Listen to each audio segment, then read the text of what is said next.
Assalamualaikum warahmatullahi wabarakatuh. Selamat datang semuanya di channel kesayangan kita, Lelaki Sejati. Dan pada kesempatan kali ini itu udah agak lama ya. Aduh, saya udah kangen banget nih sama teman-teman semua. Dan pada kesempatan kali ini kita akan mencoba menghibur seluruh teman-teman di rumah, khususnya para penikmat pecinta horor.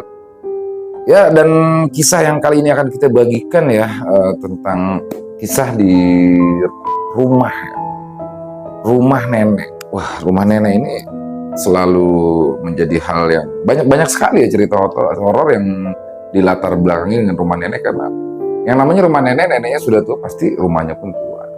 Dan oke, nggak usah berlama-lama lagi, dan sebelum kita masuk ke dalam kisahnya, seperti biasanya buat teman-teman silakan diklik dulu tombol subscribe dan jangan lupa lonceng notifikasinya dinyalakan agar teman-teman semua selalu mendapatkan notifikasi dari konten-konten yang akan kami upload selanjutnya. Seperti biasa, pasang headset kalian, matikan lampunya untuk menambahkan kesyahduan dalam mendengarkan kisah horor ini. Ramainya penghuni rumah nenekku.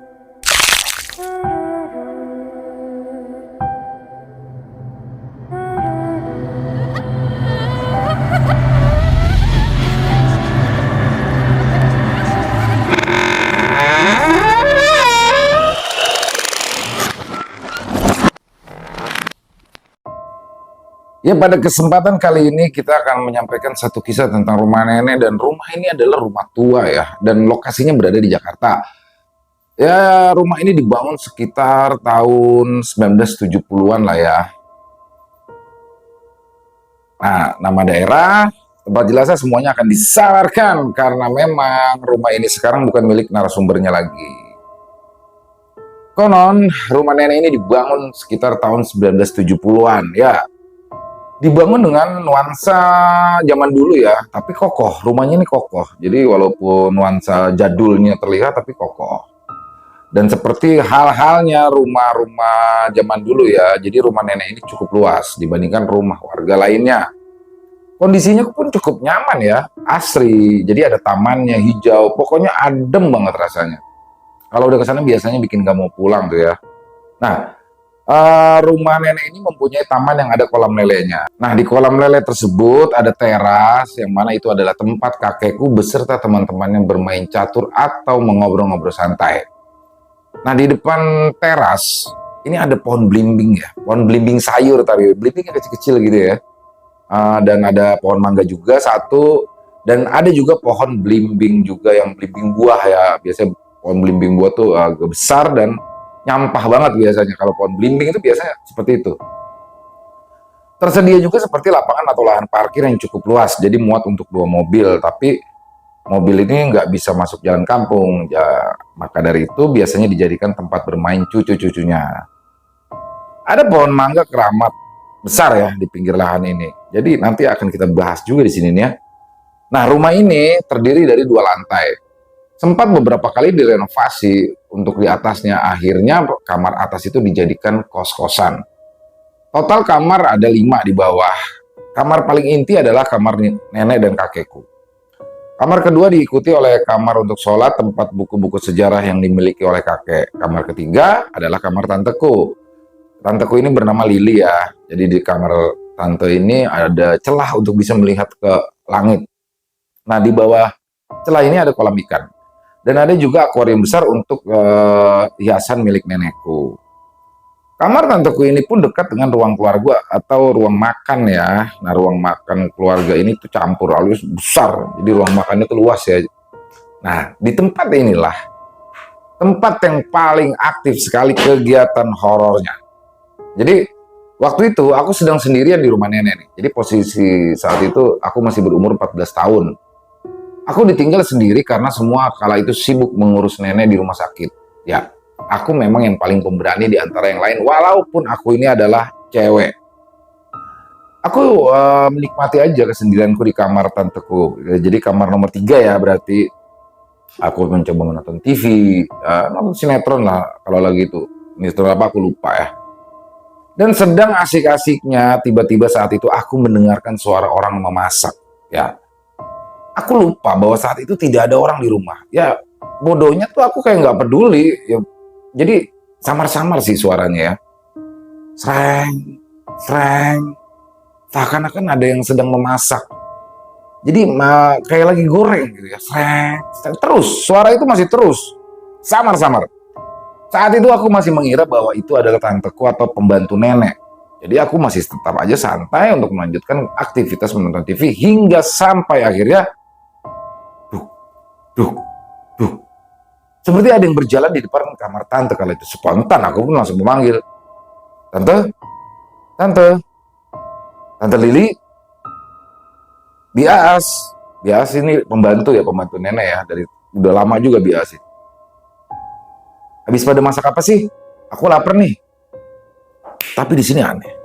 Tidak ada jawaban sama sekali. Hening, sunyi. Dan barulah ternyata aku ingat di situ. Ya, aku ingat. Jika aku ini sendirian, aku pun langsung terdiam. Lalu aku mengambil selimut dan aku mencoba menelpon tanteku kala itu. Jadi kala itu masih zaman BBM-an ya. Aku ping ke tante Lili lagi itu.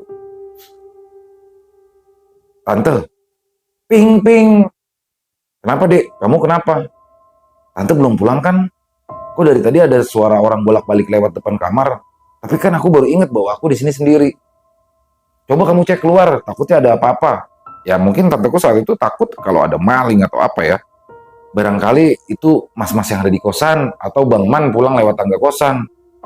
Ya kali ya. Tapi tante, kok aku tiba-tiba takut ya? Ah udah ah, di rumah sakit nih lagi riwah, gak usah ngada-ngada deh. Tante nanti dulu dong, aku takut. Kamu baca doa aja kalau takut. Akhirnya aku pun memberanikan diri untuk keluar kamar ya saat itu. Aku mencoba mengecek sumber-sumber suara tadi. Seperti orang memasak di dapur, tapi ternyata tidak ada apa-apa di dapur. Tidak ada bekas memasak ataupun aktivitas memasak lainnya, nggak ada. Aku pun mulai mengecek ya kamar satu persatu, tapi tidak ada. Aku cek pintu. Ternyata saat itu pintu sudah terkunci dari dalam. Ya sudah, aku cek tangga dalam, pintunya juga terkunci. Terus siapa? Siapa tadi? Yang masak siapa? Yang bolak-balik suara duk-duk siapa? Aku pun mencoba balik lagi ke dalam kamar. Saat itu aku mencoba menelpon tanteku, tapi di-reject sama dia. Karena mungkin dia lagi di rumah sakit lah ya. Rumah sakit kan nggak boleh gaduh ya. Apes banget. Sendirian.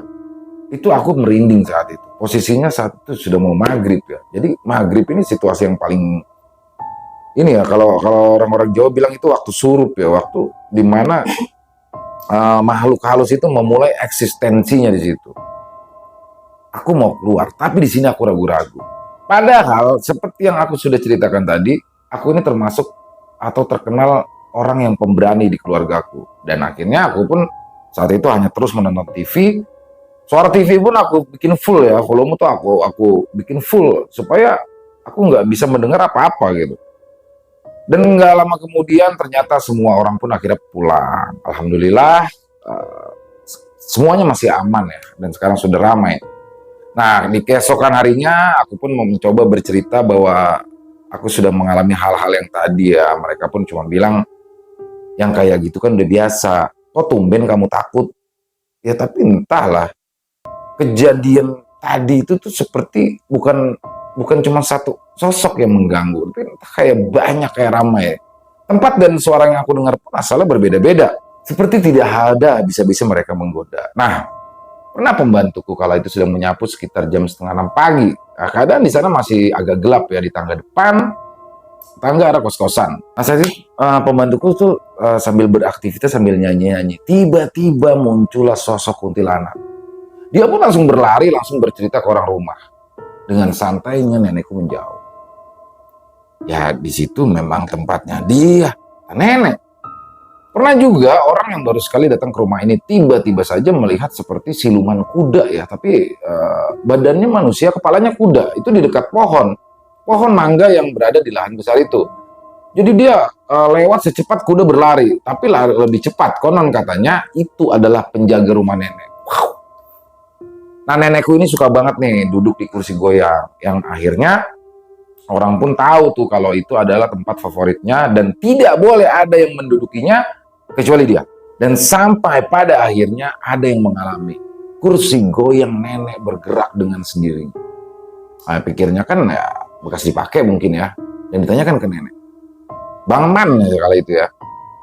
Bu, semalam ibu tidur jam berapa? Kok malam banget? Ibu tidur dari jam 8, man. Nggak malam banget kok. Kenapa emang? Nenek-nenek. Ibu tidur jam 8, man. Nggak malam-malam. Emangnya ada apa? Hah? Yang semalam jam 2 malam kursi ibu itu goyang sendiri. Aku pikir ibu habis duduk. Asli merinding di sini. Jadi, ini sorry nih. Mereka seperti nggak seneng ya diomongin. Oke, setelah kursi goyang, ada pula di kamar di sebelah dapur, yaitu ada 2 kamar, kamar 4 dan kamar 5. Jadi dari kamar 2 sampai dengan kamar 5 itu melewati sebuah jalan yang seperti lorong. Lorong ini melewati meja makan dan ada celah untuk melihat ke langit. Kamar sholat, kamar tante, dan kamar 45. Konon katanya, kamar yang kelima, paling pojok, paling dekat dengan dapur ini ada penunggu yang terkenal iseng. Ditambah lagi, di dapur itu juga ada kamar mandi yang menurutku aneh. Kenapa aneh? Karena di kamar mandi ini hawanya sangat berbeda. Entah karena apa. Jadi aku pun tidak pernah masuk ke dalam kamar mandi itu ya. Padahal kamar mandi itu cukup luas, namun minim cahaya dan ubinnya tuh licin banget. Entah, hawanya itu berbeda dari kamar mandi lainnya. Jadi menurutku ini adalah kamar mandi teraneh. Kadang-kadang tercium bau busuk, entah bau apa. Jika dicari tidak pernah ketemu sumber bau busuk tersebut.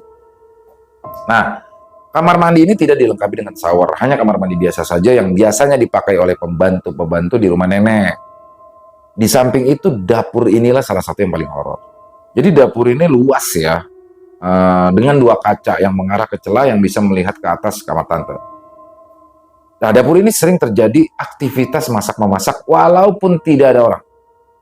Sering terjadi kecelakaan jatuh, entah padahal tidak ada apa-apa. Pernah kala itu aku sedang memasak mie, tetapi seperti mendengar ada yang ada orang yang berada di sebelahku ya. Bulu kuduku merinding naik. Seperti sedang melihat saya juga masak gitu loh. Nah, ruang keluarga dan ruang makan karena cukup luas ini digabung jadi satu nih. Ruang ini bersebelahan dengan dapur, celah yang bisa melihat langit dan berhadapan dengan lorong. Tersedia di sana tuh meja besar dan TV. Ruangan ini paling sering terjadi hal-hal gaib yang aneh. Kursi goyang itu terletak di ruangan ini. Ya, jadi pernah suatu saat aku sedang berada di ruang tamu ya, sedang BBM-an lah ya gitu sama temanku. Aku melihat Bang Man kala itu sedang duduk, tapi memakai baju putih dan peci yang selalu dipakainya. Bang Man, teriakku. Tapi aneh, dia diam, dingin, tatapannya kosong. Aku pun menjadi bingung. Bang Man seperti terlihat tidak fokus. Aku berusaha memanggilnya lagi, tapi dia tetap diam. 2 menit kemudian, tiba-tiba Bang Man lewat dari pintu utama. Udah makan? Hah? Aku pun bertanya kembali di sini. Loh, bukannya Bang Man tadi pakai baju putih ya? Bang Man pun bingung. Lah, Bang Man kan dari tadi di teras. Jadi sedikit cerita dari Bang Man ya. Jadi begini. Di belakang rumah nenek ini ada lahan kosong. Jadi kala itu lahannya ditumbuhi oleh pohon pisang seperti kebun milik orang. Dan dari kamar Bang Man di lantai atas ada jendela yang mana kita bisa melihat dengan jelas kebun pisang itu. Sore hari pukul 4 kurang lebih Bang Man iseng. Kala itu dia memetik sesisir pisang dan pisangnya sudah matang semua. Jadi memang enak pisang itu. Terus dia menawarkan keluarga dan menolak terus bilang, hati-hati punya siapa itu ntar ada yang marah. Ya, pukul 2 dini hari, Bang Man kala itu sedang tertidur lelap. Tiba-tiba ada yang mendatanginya, terdengar jelas suara. Jadi ketawa tapi kayak meringis gitu ya. Bang Man pun terbangun dan kala itu sudah ada sosok kuntilanak di depan mukanya dan keesokan harinya Bang Man penjatuh sakit demam sampai dengan 2 hari. Ya jadi bicara tentang soal kamar atas ya. Kita akan lanjut cerita soal kamar dan ruangan yang ada di atas. Ruangan di atas ini terdiri dari 4 kamar. 1 kamar mandi, dapur mini, tempat gym. Jadi tempat gym ini dicampur dengan balkon ya. Dari lantai ini terlihat atap-atap rumah yang lain-lainnya. Termasuk pohon mangga keramat itu juga. Dan yang paling horor di sini adalah kamar paling pojok di dekat tangga dan kamar Bang Man. Ya, kedua ruangan itu merupakan titik pusat. Seperti titik inti dari horornya lantai atas. Banyak sekali penghuni-penghuni kos yang menemui hal-hal aneh ketika melewati kedua ruangan ini, entah hawa panas atau mencium bau-bauan yang aneh. Aku pun pernah mengalami hal sama. Hal-hal yang paling sering mengalami adalah penghuni kos yang berada di dekat balkon dan tempat gym yang mengarah ke tangga luar. Konon katanya sering ada anak kecil berlari-larian sampai berisik tiada henti, bahkan sampai azan subuh berkumandang. Nah, kamar yang paling angker dan horor di pojok tangga itu pun jarang ditempati. Sebenarnya sudah sering ditempati, tapi banyak yang tidak betah. Entah hanya 1 bulan, bahkan ada yang cuma 1 minggu. Di situ pun ada hantu yang berbungkus katanya, sering menampakkan diri ketika orang sedang sendirian. Jadi hantu ini hanya ada di saat kita tidur di situ. Jadi contohnya pernah papaku kala itu buat kantor telemarketing di bawah, dan dia tidur di kamar itu nih. Katanya dia nongolin kepalanya pas tidur, mukanya hitam, matanya merah, dan wajahnya tuh benar-benar hancur, serem banget. Di pohon mangga keramat itu ada macan juga ya, bersama siluman kuda berkepala manusia, dan ada kejadian-kejadian yang di luar nalar. Seperti tiba-tiba bel berbunyi padahal pagar rumah pun terkunci, bel ada di pintu masuk ya. Jadi ada suara orang batuk yang menyerupai suara orang-orang rumah. Jadi pokoknya apa ya, aktivitas manusia banyak sekali lah ya, kayak orang masuk keluar pintu, berjalan. Nah, di kamar tanteku pun ada yang suka melempar batu dari langit-langit kamar, tapi di langit kamar nggak ada yang bolong atau celah. Jadi dari mana coba? Nah, kita balik lagi ke halaman rumah ya. Kadang tukang nasi goreng itu suka nggak berani lewat dari jam 12 malam. Katanya suka ada yang iseng nimpukin belimbing, suka ada yang pesen, cewek yang pesen, tapi ternyata nggak, pas sudah jadi nasi gorengnya nggak ada orang. Tapi itu pengakuan dari orang luar lah ya.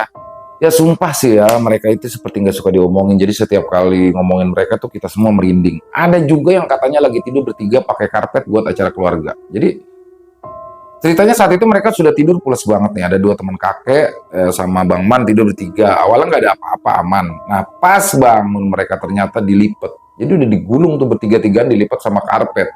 Kayak digulung sejadi-jadinya, kan kayaknya iseng banget ya. Ya, mereka ini iseng-iseng sekali pokoknya. Rumah nenekku ini bener-bener penghuninya ramai ya. Kalau orang pinter atau ustadz kesini pasti bilang ramai ya. Dan yang lipet itu yang hitam gede. Yang ada di ruangan tamu itu, dia memang di situ dan iseng. Jadi ya kalau kita ke rumah nenek ya harus tahan banting. Tapi kalau memang sudah terbiasa, semuanya akan ya terasa biasa juga. Karena secara nyatanya rumah ini sangat adem, banyak pohon rindang. Kalau awal masuk sini pun pasti kalian akan diganggu. Entah alasannya apa, tapi mereka pasti ganggu. Sekedar melihat atau ngerasain awan gak enak. Itulah yang dirasakan teman-temanku saat berkunjung ke rumah nenek. Tapi mereka semua senang karena menurut mereka luas rumahnya, banyak kamar kosong, dan bisa main juga di halaman. Dan buat kerja kelompok. Ya, by the way, untuk sekarang ini rumah nenekku sudah bukan milik keluarga lagi. Terakhir aku berkunjung ke daerah sana pun rumah nenek sudah berubah drastis, halamannya sudah tidak ada, pohon-pohon besarnya pun hilang. Nah, soal pohon mangga keramat ya, sebelum dijual rumah itu sampai sulit sekali pohon mangga itu ditebang. Jadi sampai dikasih rantai sampai 3 kali dan gagal. Alias rantainya putus, nggak tahu apa alasannya. Yang keempat berhasil, tapi besok kuli bangunan jatuh sakit semua. Seolah-olah mereka marah. Ya, jadi itu dia kisah dari rumah nenek yang ada di Jakarta. Luar biasa ya, ramai sekali kalau dengar dari cerita. Emang ini rumah apa sarang hantu, agak luar biasa. Yang jelas kesan horornya dapat, dan semoga bisa menghibur teman-teman para pecinta horor ya. Kalau memang ada komen silahkan bisa tulis di kolom komentar. Buat yang suka bisa diklik tombol like-nya, tombol jempolnya. Buat yang belum subscribe, yuk diklik tombol subscribe-nya agar teman-teman selalu mendapatkan notifikasi dari konten-konten yang akan kami upload selanjutnya. Di akhir kata, saya Ilo memohon maaf apabila ada kata-kata yang salah dalam penyampaian kisahnya tadi, dan sampai jumpa lagi konten-konten kami selanjutnya yang pasti tidak kalah serunya masih bersama saya Ilo di Lelaki Sejati. Salam sehat, sukses selalu untuk kita semua. Amin, amin, ya robbal alamin.